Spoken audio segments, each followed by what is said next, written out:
সেটি না খুঁজে ওনারা কি বলতে চাচ্ছে হয়তো বিষয়গুলো কি যতটা শেয়ারিং বা নিজেদের ভেতরে একটা আলাপ আলোচনার মধ্যে যাওয়া যায় কিনা? না না, বিএনপি বাংলাদেশের ইতিহাসে সবচেয়ে বেশি ধৈর্যের পরিচয় দিয়েছে, আমি বলবো সহিষ্ণুতার পরিচয় দিয়েছে।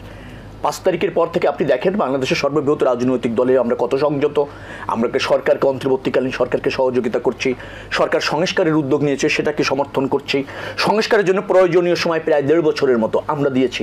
এমন আমরা বলছি যে আমরা ভোটের ভিত্তিতে একটা স্বচ্ছ গ্রহণযোগ্য নির্বাচন চাই। আচ্ছা আপনি আমাকে বলেন তো, স্বচ্ছ গ্রহণযোগ্য নির্বাচন ভয় পেয়ে রাজনৈতিক দল করে আপনি তারপর জনপ্রিয় হয়ে এসে নির্বাচন করে ক্ষমতায় থাকতে চান বা যেতে চান, এর চেয়ে রাজনৈতিক দেউলিয়ত্ব আছে? আপনি মানুষের উপর নির্ভর করতে চান না কেন? আপনি নতুন আদর্শ নিয়ে আসছেন, খুবই ভালো কথা, খুবই ভালো কথা, কিন্তু সেটা নিয়ে আপনি নির্বাচন ভয় পাচ্ছেন কেন?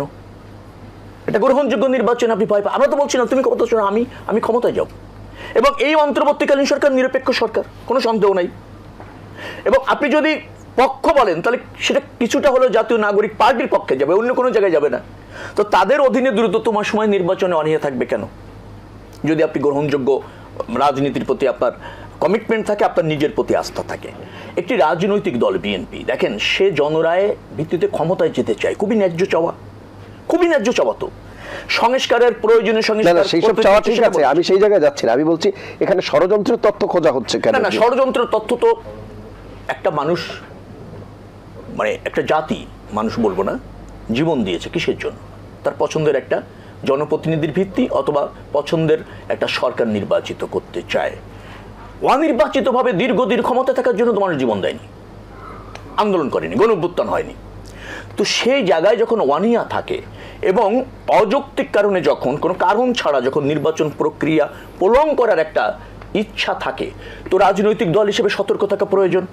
মানুষ যখন ভোটের থেকে বঞ্চিত হতে চায় দীর্ঘদিনও, তখন দায়িত্বের জায়গা থেকে আমাদের সক্রিয় থাকার প্রয়োজন, কথা বলার প্রয়োজন। আমরা সেখানে সক্রিয় থাকছি এবং কথা বলছি। কিন্তু আমি এক বাক্য দিয়ে শেষ করব। বাংলাদেশে জাতীয় নাগরিক পার্টি নামে যে দলটি এসেছে, আমরা তাদের রাজনৈতিকভাবে তারা প্রতিষ্ঠিত হোক, প্রতিযোগিতা করুক, প্রসারিত হোক, গণতন্ত্রের প্রতি শ্রদ্ধাশীল থাকুক, মানুষের দ্বারস্থ হোক, এটা আমরা চাই। তাদেরকে স্বাগত জানাই এবং অবাধ রাজনীতির ভিত্তিতে তারা প্রতিষ্ঠিত হোক এই প্রত্যাশা কামনা করি। জি, আসবো আবার আপনার কাছে। জনাব মোস্তফা কামাল, যে আলোচনা প্রেক্ষিতটা বলিনি, আপনার প্রশ্নের মধ্যে প্রেক্ষিতের কথা ছিল না, ছিল নতুনত্বের মধ্যে আমি কি নতুনত্ব দেখছি, যে কারণে আমি শুধু নতুনত্বের মধ্যেই ছিলাম। প্রেক্ষিতটা কিন্তু একটু বলা দরকার। অবশ্যই। প্রেক্ষিতটা হচ্ছে এই যে বাংলাদেশে আওয়ামী লীগ নামে একটা দল আছে, আর এই দলের প্রধান হচ্ছেন শেখ হাসিনা। তিনি কখনো ক্ষমতা ছাড়বেন না, সেটা কিন্তু মোটামুটি তিনি প্রতিষ্ঠিত করে ফেলেছিলেন। যে আওয়ামী লীগের বিরুদ্ধে আন্দোলন করা মানেই নির্যাতিত হওয়া, নিপীড়িত হওয়া। তো ওই আন্দোলন কিন্তু বিএনপি টানা 15 বছর 7 মাস করেছে, কিন্তু রাজনৈতিকভাবে সফল হতে পারেনি। নির্যাতন নিপীড়নের প্রশ্নে বাংলাদেশে বিএনপি এবং জামাত এই দুইটা দল কিন্তু একটা উচ্চ আসনে রয়েছে যে কত নির্যাতন হতে পারে। বিএনপিকে ভাঙ্গার 3বার 4বার চেষ্টা করা হয়েছে, সফল হয়নি আওয়ামী লীগ সরকার। জামাতকে ভাঙ্গার চেষ্টা করা হয়েছে, জামাতের 8-9 জন নেতাকে ফাঁসি দেওয়া হয়েছে, তারাও সহ্য করেছে। কিন্তু আন্দোলনের যে সফল হওয়া যেটা, ওটা তারা হতে পারেনি। এটা তো সত্য, এটা নিয়ে ডিবেটের কিছু নাই। চেষ্টা করেছে, জীবন দিয়েছে, ঝুঁকি নিয়েছে, কিন্তু ছাত্ররা অল্প কিছুদিনের মধ্যে সেটা পেরেছে, তারা পাশ করেছে।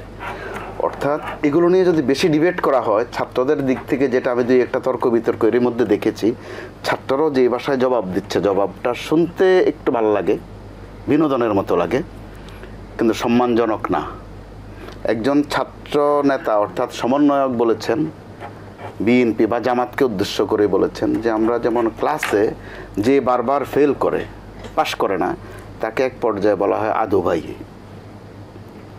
এক পর্যায়ে শুধু আর ভাই ডাকে না, তারা চাচা জেঠাও ডাকা শুরু করে ক্লাসে। যদিও সে মেধাবী, যদিও সে পড়ে, কিন্তু পরীক্ষায় পাশ করে না।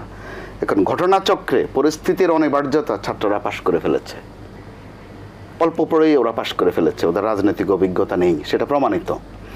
রাজনৈতিক অভিজ্ঞতা থাকলে কামাল ভাই আপনি এই প্রসঙ্গে বলবেন, আমি শুধু এই যে উদাহরণটি আপনি দিলেন সেটির বিষয়ে আমি বলি। আমার এখানেই কালকে আলোচনা আসছিল এবং সেখানে আলোচক রাজিকুজ্জামান রতন যেটি বলছিলেন আমি সেটি একটু উল্লেখ করে নেই, আপনার জন্য সুবিধা হবে। জি, আপনি তো বললেন ক্লাসে ক্রমান্বয়ে মানে অকৃতকার্য হওয়ার বিষয়টি, কিন্তু আমরা যদি খেলার সাথে তুলনা করি, আপনার টার্গেট হচ্ছে 356 রান জয়ের জন্য, এখন 350 রান করা হয়েছে, 1 বল বাকি আছে, 6 রান লাগবে। জি, এখন যেই প্লেয়ারটি 6 মারলো নিঃসন্দেহে তার প্রতি ফোকাসটা চলে যাবে, এটাই সে স্বাভাবিক। একেবারে তার প্রতি ফোকাস চলে যাবে। কিন্তু এই যে 350 যারা করলো তাদের অবদানকে তো আপনি তাদের অবদান বড় খাটো করতে পারবেন না, খাটো এবং করার এই কোনো সুযোগ 350 নাই। ছাড়া তো ওই 6 আসতো না। আসেনি। আমি সেটাই বলছি যে এখানে গোলমাল যেটা হয়ে গেছে, মানে ছাত্রদেরও বিষয়টি বুঝবার যে বিষয়, ছাত্রদের বুঝার ব্যাপক ঘাটতি আছে, যে কারণে তারা মাঝে মধ্যে এমন সব ভাষায় কথা বলে। ইভেন আপনি যদি ম্যান অফ দ্য ম্যাচ নির্ধারণও করতে যান তাহলে বাকিদের অবশ্যই অবদানের- ওই 6কে কোনো অবস্থাতে ম্যান অফ দ্য ম্যাচ হবে না। হবে না। তো এই তো গোলমালটা এখানে। আমি সেটাই বলতে চাচ্ছিলাম যে ছাত্ররাও তাদের যাবতীয় অবদান বলতে চায় বা বুঝাতে চায় যে যা করার 34 দিনে তারা সব করে ফেলেছে। বিএনপি, জামাত সহ অন্যান্য দল যে 15 বছর 7 মাস কি নির্যাতিত, কি নিগৃহীত হয়েছে, মাঠটাকে নরম করেছে তাদের খেলার জন্য, তাদের গোল দেওয়ার জন্য, ওইটা স্বীকার করতে চায় না। এটা কিন্তু একটা সর্বনাশ ডেকে আনছে, আমরা খেয়াল করতে পারছি। এই সর্বনাশ ডাকছে আরও কিভাবে? বিএনপির পক্ষ থেকে ছাত্রদেরকে খোঁচা দেওয়া হচ্ছে, ছাত্ররা আবার 1 হাতের জায়গায় 3 হাত পাটকেল মারার মতো আরেকটা খোঁচা দিচ্ছে। এর মধ্য দিয়ে লাভটা কার হচ্ছে আপনি দেখেন। এখানে মনে করিয়ে দেওয়ার বিষয় আছে, এই বিএনপিকে হেন নিম্নমানের ভাষা নেই যা বিগত সরকার না করেছে। বিএনপি নামের একটা অর্থও করেছিল, যে বিএনপি অর্থ হচ্ছে বেসিক্যালি নো পার্টি, এটার নাম হচ্ছে বিএনপি। একজন ওবায়দুল কাদের বা একজন হাসান মাহমুদ প্রত্যেক দিন কিন্তু এগুলো আবৃত্তি করতেন, খিচুনি দিয়ে বলতেন, আস্তিন টেনে বলতেন, এটা ড্রামা করতেন। জিয়াউর রহমান সাহেবকে, প্রেসিডেন্ট জিয়াউর রহমানকে এত নিম্নমাসের ভাষায় কথা বলতেন ওই সময়ের প্রধানমন্ত্রী, যে ওনার নাম হচ্ছে 400 টাকার মেজর। অর্থাৎ মানুষকে তাচ্ছিল্য করতে করতে কোন পর্যায়ে নিয়ে যাওয়া। এতে করে আওয়ামী লীগের সর্বনাশ যা করার আওয়ামী লীগ নিজেও ভালো মতো করেছে। এই মুহূর্তে বিএনপির কিন্তু দায়িত্বটা বেশি, কারণ তারা অভিভাবক, নির্যাতিত দল, নিপীড়িত দল, পরীক্ষিত দল। আমি যেটা বারবার জোর দিয়ে বলতে চাচ্ছি, ছাত্রদেরকে কাছে ডাকা, বুঝানো। আবার এটা তো গোপন থাকেনি, হয়তো শুরুতে 2-4 দিন প্রশ্ন ছিল যে ছাত্রদের নেতা কারা, ওরা এইভাবে সামনে বাসছে কি করে নিরস্ত্রভাবে। একটা পর্যায়ে তো প্রকাশ হয়েছে যে এদের সাথে নিয়মিত লন্ডনে তারেক রহমান সাহেবের যোগাযোগ ছিল, ওনার সাহায্য সহযোগিতা ছিল। ছাত্রদের মধ্যে থেকে কিন্তু এখন ওই পর্বটা অস্বীকার করার একটা প্রবণতা আছে।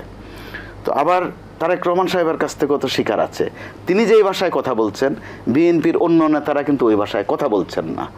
আবার তারেক রহমান সাহেবের অসহায়ত্ব দেখেন, কোনোদিন বাদ যাচ্ছে না কারো না কারো বিরুদ্ধে তিনি কোনো হুমকি ধমকি না দিচ্ছেন, এমনকি অ্যাকশন পর্যন্ত নিচ্ছেন, কিন্তু কুলাতে পারছেন না। বিএনপির নেতারাও বিভিন্ন জায়গায় যে ঘটনাগুলো ঘটাচ্ছে বা তাদের নাম যেভাবে আসছে, এটা কিন্তু তারেক রহমান সাহেবের জন্য সম্ভবত এই যাবৎকালের এক কঠিন সময়।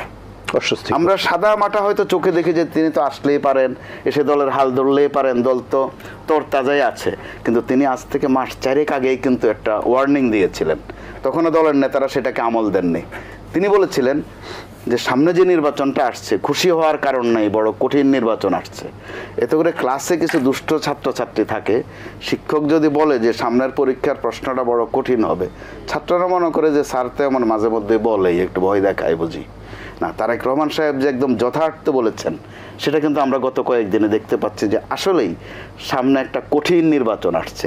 শুধু ছাত্ররা আর বিএনপি এখানে ফ্যাক্টর নয়, আমরা কিন্তু শুধু এই দুটা নিয়ে ব্যস্ত থাকছি, যে ছাত্ররা কি করলো, বিএনপি কি করলো। যেটা আওয়ামী লীগ কিন্তু এই ভুল করেছিল, সারাদিন খালি শিবির খোঁজে, শিবির খুঁজতে গিয়ে কোন দিক দিয়ে যে সমন্বয়ক গজাচ্ছে, শিবিরের মধ্যে ছাত্রলীগ, ছাত্রলীগের মধ্যে শিবির, ওইদিকে কিন্তু নজরে যায়নি আওয়ামী লীগের। কিন্তু তার আগে আপনার কাছে আরেকটি বিষয় ছোট্ট করে জেনে নিই, যে এখন যেটি বলা হচ্ছে যে মানে নির্বাচনের ব্যাপারটি নিয়ে প্রতিবারই যেটি শেখ রবিউল আলমও বলছিল যে একের পর এক প্রতিবন্ধকতা, আপনিও বলছিলেন একটি সময় আসছে যে সংস্কার না নির্বাচন, সংস্কার না নির্বাচন, এখন হয়তো সেই আলোচনাটা একটু কমেছে। এরপরে এই যে জাতীয় গণপরিষদ নির্বাচন, এর আগে ছিল স্থানীয় সংসদ নির্বাচন না জাতীয় নির্বাচন। এখন আবার বলা হচ্ছে যে বিচারের যে প্রক্রিয়া সেই জায়গা হবে নাকি নির্বাচন, এরকম আপনার কাছে কি মনে হয়? একটু যদি এটাও তো সত্য যে বিচারের প্রক্রিয়াটা কিন্তু অনেকটা থেমে গেছে, বা আলোচনাটা অন্তত কমে গেছে। যে যারা দিনের পর দিন হত্যা করেছে, গুম করেছে, আয়নাগরে মেরেছে, রাস্তাঘাটে মেরেছে, আয়নাগর শুধু উত্তর দিকে কোথাও ছিল তা নয়, পর্যায়ক্রমে বেরিয়ে আসছে যে বিভিন্ন থানায় থানায়ও আয়নাগর ছিল, পুলিশের বিভিন্ন অফিসগুলোতে আয়নাগর ছিল যেখানে নির্যাতন করা হয়েছে। শুধু আয়নাগর তো আদর করে বলা হয় আয়নাগর, শুনতে বড় ভালোই লাগে যে চারদিকে বোধহয় আয়না, ভিতরে হয়তো একটু আরামায়াস আছে, না, এটা একটা রূপকর্ত। যেটা দেখা গেছে দুই একটা ঘটনা বেরো হয়েছে, নারায়ণগঞ্জ, কুমিল্লা, শরীয়তপুর, নোয়াখালী, বিভিন্ন আওয়ামী লীগের নেতারা নিজস্ব উদ্যোগেও কিন্তু আয়নাগর বানিয়েছিলেন, অর্থাৎ টর্চার সেল বানিয়েছিলেন। তো এগুলোকে একটা বিচার আওতায় আনার কিন্তু বিষয় আছে। তো আবার এই বিচার করতে গিয়ে নির্বাচন করা যাবে না, বিষয়টা এরকম না। আমাদের দেশে যেরকম অবস্থা অবশ্যই চলমান প্রক্রিয়া, আমলে রাখতে হবে বিচারটাকেও। আর নির্বাচনের প্রশ্নে যেটা, ছাত্ররা যত কথাই বলুক, দিন শেষে সবাই নির্বাচনে চাচ্ছে। আপনি ছাত্রদের আত্মপ্রকাশটা দেখেন কোথায়, সংসদের সামনে, এটাও কিন্তু একটা মেসেজ। তারাও আসলে নির্বাচনের দিকে যাচ্ছে। তার আগ পর্যন্ত যেগুলো আমার অভিজ্ঞতা বলছে এগুলো একেবারেই বার্গেনিং পয়েন্ট, চাপ তৈরি করা। তো ছাত্ররা কিন্তু যদি প্রেশার গ্রুপ হিসাবে থাকে এটাও তো মন্দ না। দিন শেষে সবাই নির্বাচন চায়, অবশ্যই এটা সুন্দর সুস্থ নির্বাচন দরকার। কারণ গত 3টা নির্বাচনের নামে এক ধরনের তামাশা, প্রহসন, আমি ডামি স্বামী, দিনের ভোট রাতে, আবার বিনা ভোটে এমপি। 153 আসনে যেই দেশে নির্বাচনে লাগে না, সংসদ গঠন হয়ে যায়, মাত্র ওইটার কিন্তু একটু ট্রায়াল শুরু হয়েছে, সম্ভবত মাত্র 2018 ধরা হয়েছে। কারণ ওই রাতের ভোট বা আমি স্বামীর ভোট সব শেখ হাসিনা করেছেন।